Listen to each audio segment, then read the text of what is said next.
Eh bien bonjour à vous tous. Bon ben voilà, écoutez, je vais vous présenter ce youtubeur, enfin on va dire plutôt ce prepper, car c'est un prepper. Disons qu'il est conscient des risques qui sont à venir et enfin vous comprendrez mieux avec les prochaines vidéos aussi sur la collapsologie. Vous comprendrez mieux les risques, qu'il vaut mieux être prévoyant, simplement être prévoyant. Avoir son agriculture, son élevage, c'est de la prévoyance. Et il va vous expliquer ça super bien.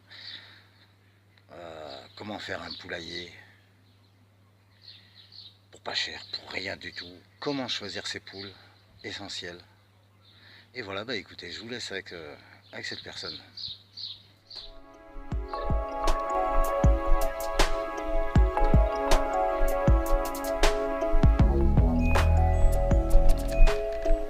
Cote et un œuf. Salut les gars, j'espère sincèrement que vous allez bien depuis la dernière vidéo. Aujourd'hui, on va parler de poulet, indispensable dans notre préparation. Bien sûr, dans cette vidéo, on parlera du poulailler avec les précautions à prendre, les avantages et les inconvénients, mon choix des races et le nombre de poules et comment les entretenir. Et pour commencer, on va voir ce que c'est une poule.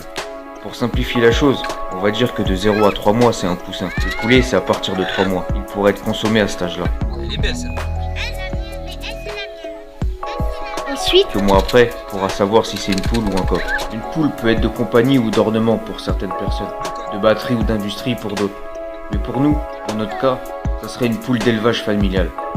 Elle aura une place importante dans la gestion alimentaire.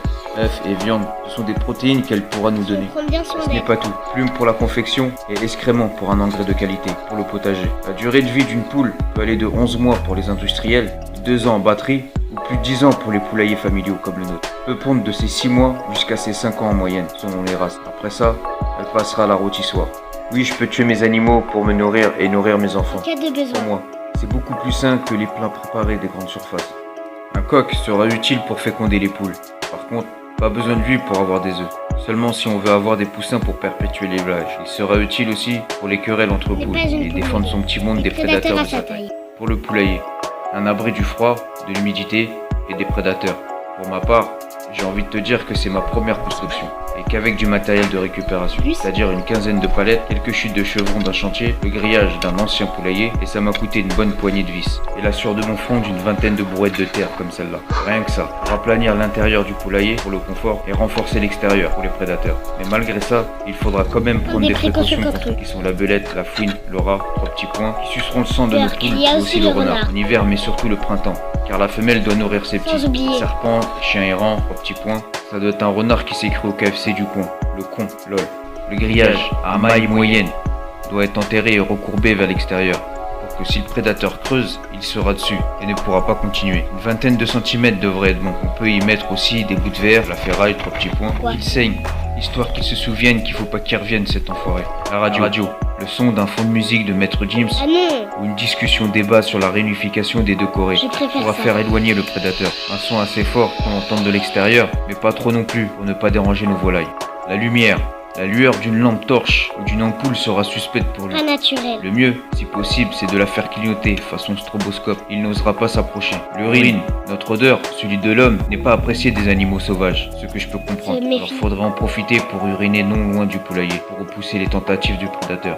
À l'exception du grillage, qui lui sera permanent, il serait bien de changer de technique de temps en temps, tous les 2-3 jours. Sinon, le prédateur pourrait s'y habituer à l'une d'entre elles si elle dure assez longtemps. Par exemple, un jour la radio, un autre jour la lumière. Il faut Là, alterner. c'est toi qui vois mon pote, tu fais à ta sauce. Mais ne l'oublie pas, le prédateur a faim, souvent très faim, et il doit nourrir ses petits. Je veille au grain. Pour une crise majeure, il y aura aussi l'homme à compter comme prédateur. Et ça, c'est un autre sujet, la nourriture. Pour l'instant, j'achète du blé et du maïs concassé aux fermiers locaux bio. Je pense à faire une réserve pour ensuite semer tout ça et être indépendant et autonome de ce côté-là. L'hiver. Il faudra leur donner davantage de nourriture, pour leur donner de la force pour pondre. Du pain trempé dans du lait de chèvre que je compte posséder aussi par la suite. Oui, je compte avoir quelques chèvres. N'est-ce pas, William? Pour l'eau. Rien de plus normal, qu'elle soit bien claire et bien propre. L'eau de la récup ou de la rivière, c'est super. Pour les vermifugés, Comme préventif, dans leur nourriture, je leur donne de l'ail coupé en petits morceaux. C'est ce que je donnais à mes chiens aussi. Et jamais de viande. Non, Surtout non. pas de viande aux poules, même si elles en mangent. Pour éviter au maximum les risques d'attraper des vers. Et dans leur eau, tous les 2-3 changes du vinaigre blanc. Quelques gouttes suffisent par litre. Faut pas trop en mettre par contre. Sinon les œufs auront un goût bizarre. Qu'elles se débarrassent des parasites, un bac de cendre mélangé à du sable en allant dedans. Pour les stimuler à la ponte. Cueillir des orties, les couper en petits bouts, les mélanger à leur nourriture. Un stimulant naturel. Côte et un œuf. Pour le choix des races. Pour Il le doit y choix avoir des une races. différence entre ta préparation et la mienne. Tu pourras ne pas être d'accord avec moi. Mais le choix des races doit être stratégique. En ce qui me concerne, ce qui m'intéresse, ce ne sont pas forcément des races pondeuses, ni des races de chair d'ailleurs, mais plutôt sur certains critères que je serai strict. Voici ce que je cherche grosso modo. Une race rustique, une poule qui craint moins le froid que les autres, l'humidité et les maladies tant qu'on y est. Une race facile à élever pour moins de mortalité. Une race qui pond l'hiver pour avoir des cocos toute la nuit si on gère bien le truc. Une race craintive envers les animaux et les humains, qu'elle garde une distance de sécurité avec les inconnus. Ça sera mieux pour tout le monde. On ne fait pas d'omelette sans casser les œufs. Une race fertile assez longtemps, 3 à 4 ans minimum, pour avoir le temps d'anticiper la relève. Et l'idéal, ça serait une race moyenne, qui produit plus d'œufs que les races de chair et plus charnues que les races pondeuses, virgule, entre les deux quoi. Voilà.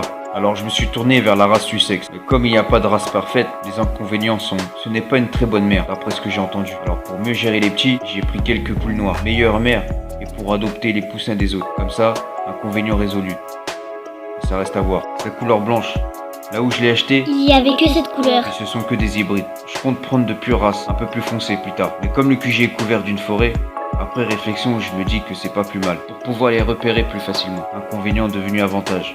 À tester l'hiver. Pour le nombre de poules.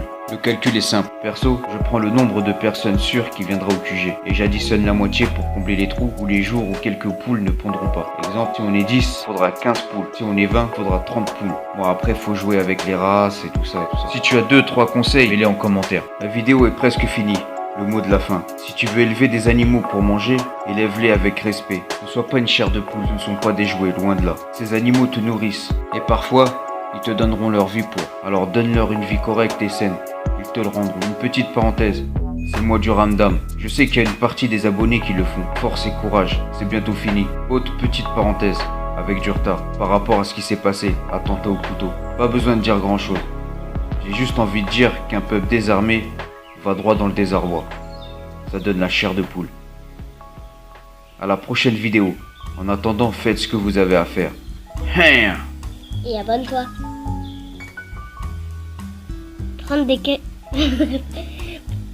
Prendre des précautions contre eux.